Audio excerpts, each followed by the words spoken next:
But yes, we've had to make some cuts. We've had to make some changes. We have been renegotiating many of those contracts. Although Mr. Patrick came in and I blasted him for coming in late, he has worked very hard in renegotiating our food contract Sodexo, which is going to save us millions of dollars. Our DTZ contract with facilities and maintenance, which is going to save us millions. And so we were trying to whittle down that $19 million. We're paying vendors. We finally received the money that the Blue Ribbon panel had promised to provide us. Last year, we got $6 million. Last summer, we were supposed to have gotten $4 million, well, an additional $6 million. And they gave us 1.5 and then they just kind of stopped. Well, once I came on board, we worked very hard so that we could get the remaining money that was owed to us, and we did receive it. And so we did pay off some of our vendor debt. We've got 5 major vendors in which 90% of our debt is owed to those individuals. The other 10% is owed to many private businesses and companies and people locally who have helped the institution and just hadn't gotten paid.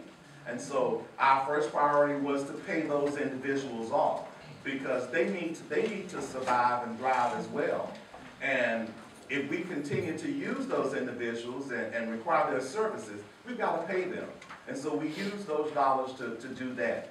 We are anticipating, now that we do have a balanced budget going into this new academic year, we are anticipating an additional $4 million from the Blue Ribbon panel, and we're hoping that we are anticipating receiving that money this semester. Hopefully by September we will have that money, if not before. Again, that's money to assist us in paying off the other vendors. And so it's a practice that we've done over the years where we're giving scholarships and students are coming to school free, but yet that money that we say we're getting from them, we're not getting. We're budgeting for money coming from students that we're allowing to come to school free. And so by doing so, we're not getting the money to pay off our bills. So that's how we've continued to get deeper and deeper in debt. I don't know whether you're aware, but the average cost for a student here at South Carolina State in-state is about $21,000 a year. For those students out of state, it's about $31,000.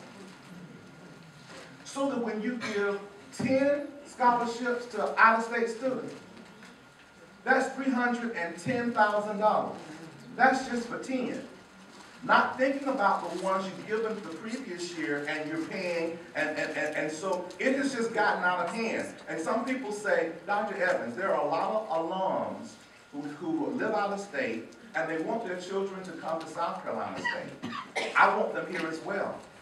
Can you not give them in-state tuition? The answer is no. We don't have that kind of power.